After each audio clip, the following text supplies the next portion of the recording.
Hello and welcome to everyone. I am Ritesh Singh and today we are going to know different steps of C program, mainly different compilation and execution steps of C program.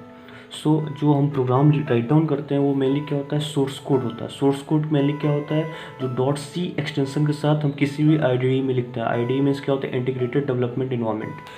IDE means क्या, और जैसे हम turbo में लिखे या फिर Dave C plus plus में लिखे, तो जहाँ भी हम डॉट सी एक्सटेंशन के साथ जो राइट डाउन करते हैं कोड, उसको क्या करते हैं, सोर्स कोड करते हैं.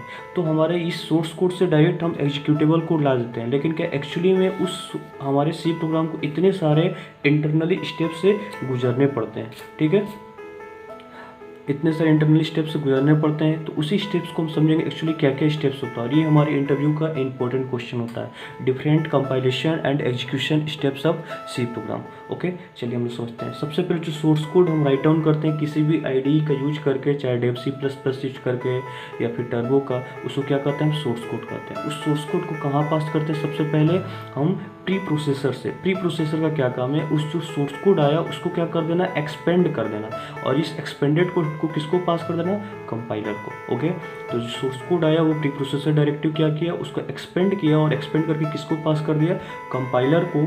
और कंपाइलर का क्या काम है, जो एक्सपेंडेड कोड आया उसको क्या करना, हमारा असेंबली में, मशीन्स असेंबली कोड में कन्वर्ट कर देना. असेंबली लैंग्वेज भी क्या होता है हमारा, एक तरह से लो लेवल लैंग्वेज होता है, इसमें कन्वर्ट कर देना. किसका काम है, कंपाइलर का. किसको सेंड कर देना, सिस्टम के असेंबलर को. और असेंबलर का क्या क्या काम है, जो असेंबली कोड आया उसको किस में कन्वर्ट कर देना, ऑब्जेक्ट कोड में.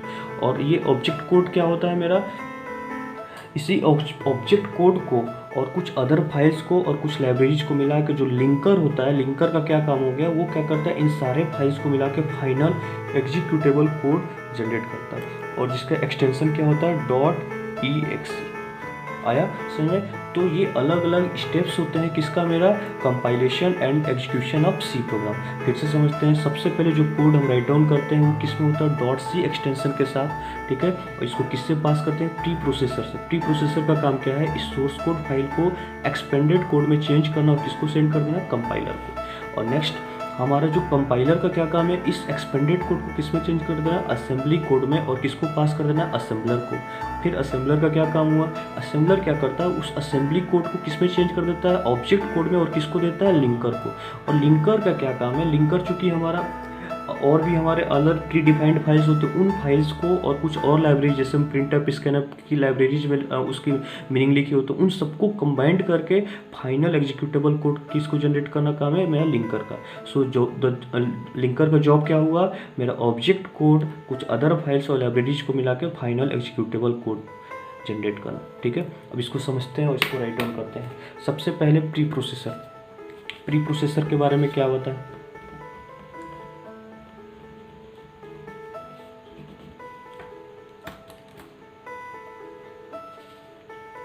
प्री प्रोसेसर क्या करता है, इट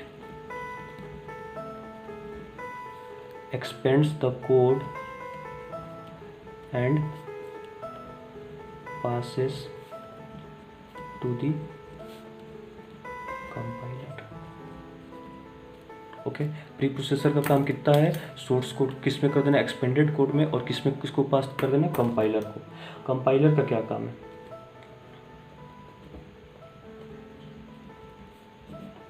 कंपाइलर का क्या काम है, कंपाइलर कन्वर्ट करता है हमारा जो सोर्स, जो एक्सपेंडेड कोड हुआ है उसको किस में कन्वर्ट करता है, असेंबली कोड में. So the job of compiler is to convert expanded code into assembly code. ठीक है, तो कंपाइलर क्या करता है, एक्सपेंडेड कोड को किस में कन्वर्ट करता है, असेंबली कोड में, और किसको सेंड करता है, असेंबलर को. सो असेंबलर का क्या काम हो गया, नेक्स्ट असेंबलर का क्या काम है, मेनली हमारा जो असेंबली लैंग्वेज की कोड है, कन्वर्ट उसको किस में कन्वर्ट कर देना, ऑब्जेक्ट कोड में, और किसको सेंड कर देना, लिंकर को. तो क्या बोल देंगे,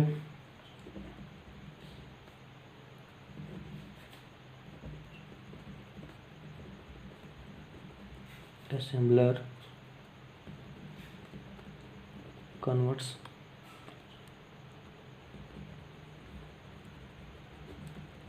assembly code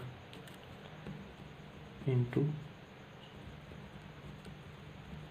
object code and passes to linker।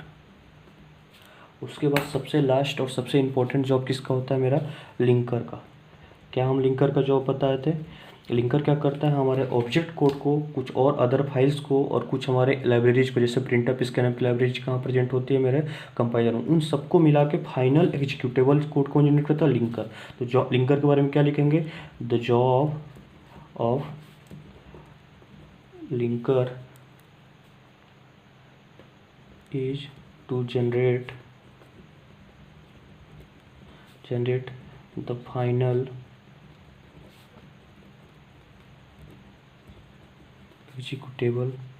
executable code by combining the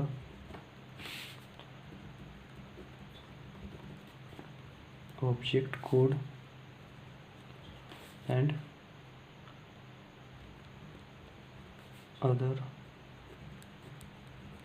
object files and libraries। तो क्या समझ में आया? हमारा लिंकर क्या काम करता है? हमारा ऑब्जेक्ट कोड जो कि हमारा ऊपर से सोर्स कोड से आता है, ऑब्जेक्ट कोड कुछ अदर फाइल्स और लाइब्रेरीज को मिलाकर क्या करता है? फाइनल एग्जीक्यूटेबल कोड जनरेट करता है। कौन करता है? मेरा लिंकर करता है। ओके, चलिए इसको हम सम अप करते हैं। क्या होता है? ये क्या है? मेरा चैप्टर्स का क्या नाम है इसमें? Compilation and execution of C program. Compilation and execution of C program. Mainly क्या स्टेप्स है? पहले प्री प्रोसेसर। प्री प्रोसेसर क्या करता है? जो सोर्स कोड जो हम आईडी में लिखते हैं उसको डॉट सी के एक्सटेंशन, उसको क्या कहते हैं? Source code. किससे पास होता है? पहले प्री प्रोसेसर से। फिर प्री प्रोसेसर क्या करता है? उसको किस में कन्वर्ट कर देता है? एक्सपेंडेड कोड में। और किसको पास कर देता है? कंपाइलर को। कंपाइलर का क्या काम है? उस कंपाइलर को, एक्सपेंडेड कोड को किस में कन्वर्ट कर देना? असेंबली कोड में। और किसको पास कर देना? असेंबलर को, सिस्टम असेंबलर को। और असेंबलर क्या करता है? उस असेंबली कोड को किस में चेंज करता है? ऑब्जेक्ट कोड को। और किसको पास कर देता है? लिंकर को। लिंकर का क्या काम है? कुछ अदर फाइल्स और लाइब्रेरीज को मिला के, इसके अलावा ऑब्जेक्ट कोड को मिला के फाइनल एग्जीक्यूटेबल कोड जनरेट करना। ठीक है, okay, thank you. Please like and subscribe my channel.